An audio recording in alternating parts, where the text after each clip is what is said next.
Hello guys, and welcome back to day 4 and the final installment of Waterfowl Lake camping. Let's get started already. And so we did, me and my sister deciding to go out on an early morning walk to see if we could catch any birds by surprise.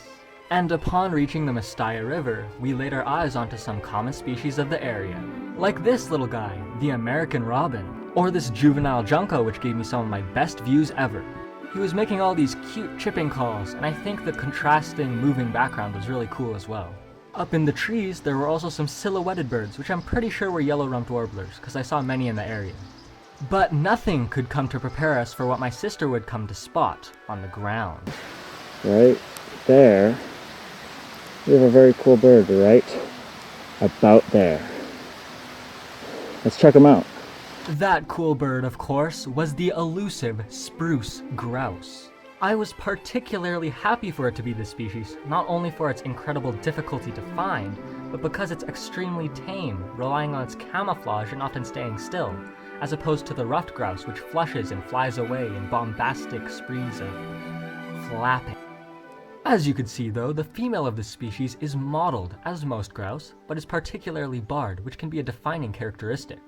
The male is much more distinct, however, having a bold black underparts with white patches, white cheek spots, and a flaming red eyebrow protrusion known as a comb. The spruce grouse is by far the most arboreal of the American grouse species, meaning it prefers to spend time in the trees. These birds typically prefer evergreen forests, especially those with fir, pine, and, well, obviously spruce. They also enjoy hanging around old burn sites, forest edges, and glades with ground cover, and even lowland bogs and tamarack edges. This bird's range extends across most of Canada, but it seems to definitely be a more northerly species, only really crossing into the US in most of the northwestern states like Montana, Oregon, and Washington. The spruce grouse consumes a strange variety of dishes, which really makes it live up to its name. That's right. This bird chows down on needles of all things. Needles from many species, including jack pine and lodgepole pine to white spruce and black spruce, and even to larch. And of course, they'll eat other things too, such as flowers, small fruits, mushrooms, and even occasionally some small creatures like arthropods or terrestrial snails. And as for the nesting of this bird, well, nests will be constructed as a bowl-like divot in the ground, constructed of dead needles, of course, and leaves from near the nest, sometimes even lined with breast feathers for that extra bit of comfort. Each clutch which the female comes to lay within this depression counts from around 4 to 9 olive and variably spotted eggs, which she will incubate for a total of 20 to 23 days. At the point of hatching, young will already be feathered and be capable of following their mother. And finally, what does this bird sound like exactly? Not that you'll hear them, as they're most often very secretive. But in spring, females will perch up in trees delivering a loud series of nasal clucks called cantus. On top of this, spruce grouse will also give short cucks, nasal purrs, and an even sharper bark call. I'll let you listen to just one of these many vocalizations right now. Are we stoked with that find, Z? Hell yeah. That's what I thought. And rightfully stoked we were, as that was our lifer spruce grouse. So cool. It was also one of our target birds. 3 birds that we were looking to see over the course of the trip, that being a grouse species, which we just got, a corvid species that lives in the mountains, and the American dipper, so we'll be keeping an eye out for those last 2. Down by the lake though, we gathered our last species for the morning, that spotted sandpiper we saw the day prior. Back at camp, we relaxed by the campfire, which was a very appealing prospect considering we were walking all morning. It was also nice since everything was extremely damp from the night before, which was raining. After all that and some breakfast though, we set out for the hike of the day.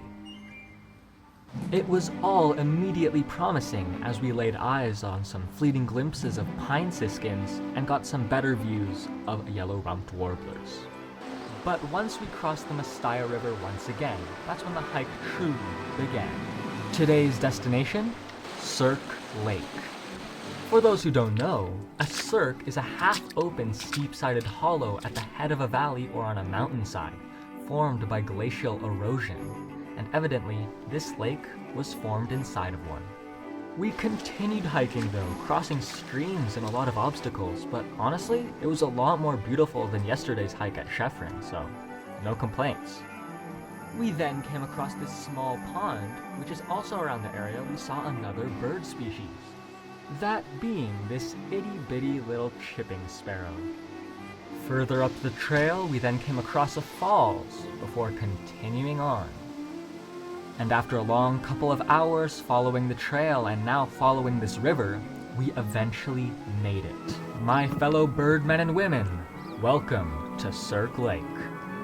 Enough of the sentimentals though, we had some birding to do, and we immediately spotted a hermit thrush.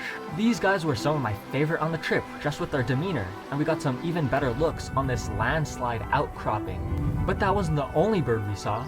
Up in the trees were some busy yellow-rumped warblers.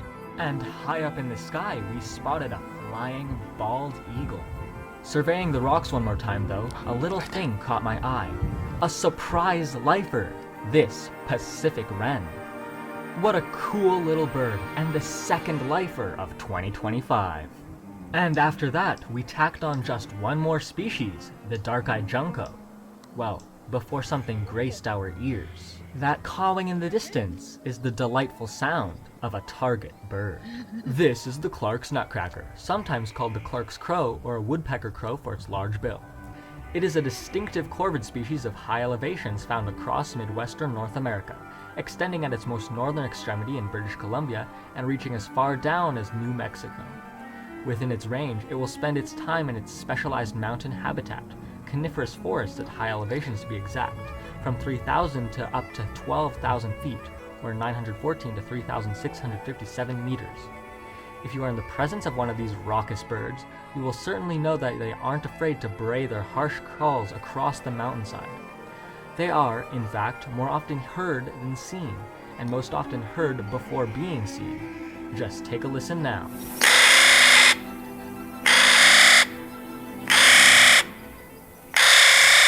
Their plumage also offers quite easy identification with their stocky and thick-billed form, off-white grayish plumage, and their bold black wings.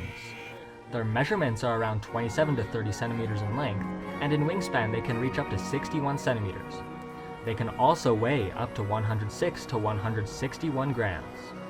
When it comes to the diet of this bird, it is also highly specialized, being able to consist of nuts, berries, insects, eggs, and nestlings, but most prominently and weirdly consisting of pine seeds.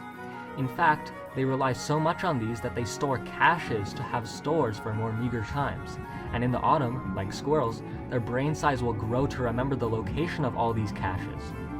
On top of this, it turns out that these birds are also a crucial part of another species' life, the whitebark pine, which, without these caches and the distribution of their seeds by means of the nutcracker, probably wouldn't be doing so well, and that's not even saying that they are doing well now, as at the moment, whitebark pine is listed as endangered.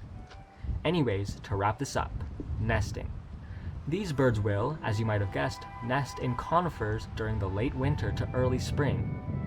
The nest is constructed of the classic twigs and bark, and the cup will be lined with more fine and soft materials like grasses, feathers, or hair.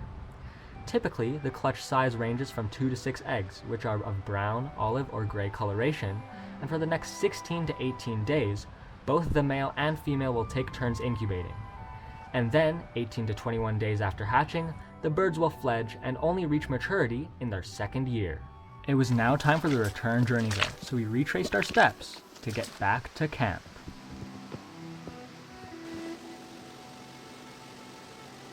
Just before reaching Mistaya though, we had one more amazing encounter. You hear those loud mouse-like screeches? Well, it's actually one of the most majestic birds that we had already seen a little bit before. That is the sound of a bald eagle, actually two, fighting for food. One of the individuals even passed right through the trees and onto the trail. Such a cool experience. I won't forget it. We soon returned back to camp though, and began preparing for the next major part of our day. That's right guys, we're going paddleboarding on Waterfowl Lake.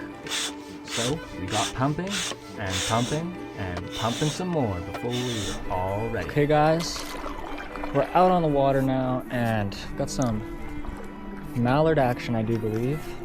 Look at all those little guys sleeping on the log.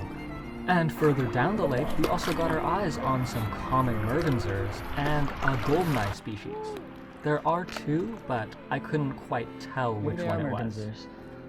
Overall though, I enjoyed my time on the lake, and it was absolutely stunning seeing the crystal blue water. Well guys, and we're doing quite dandy if I do say so myself, but might as well head back to camp and have dinner now, so I'll see you then. And so, that's just what we did. Here by the fire, we enjoyed chowing down on some pasta. Also, side note, I kinda like this pasta raw, unseasoned.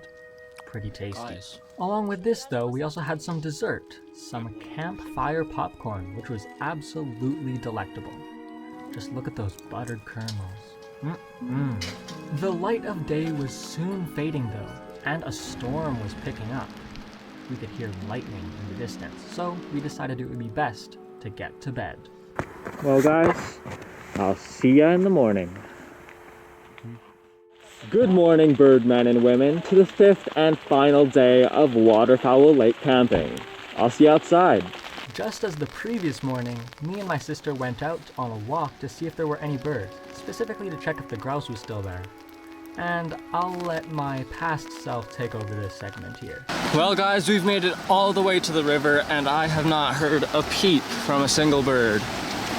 But at least we've got some gorgeous views. And boy was I right, because just look at the steam on this mountain.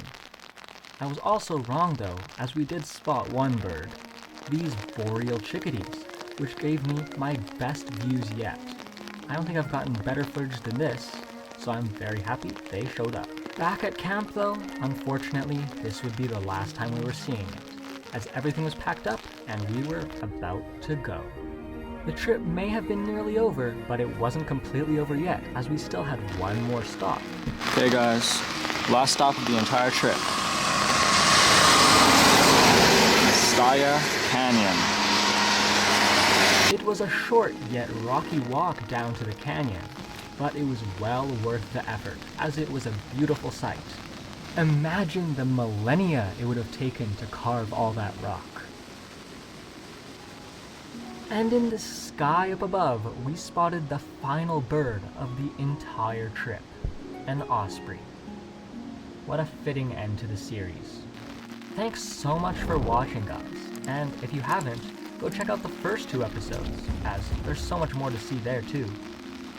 Anyways, I'll be sending off now. I'll see you next time on Hank the Birdman.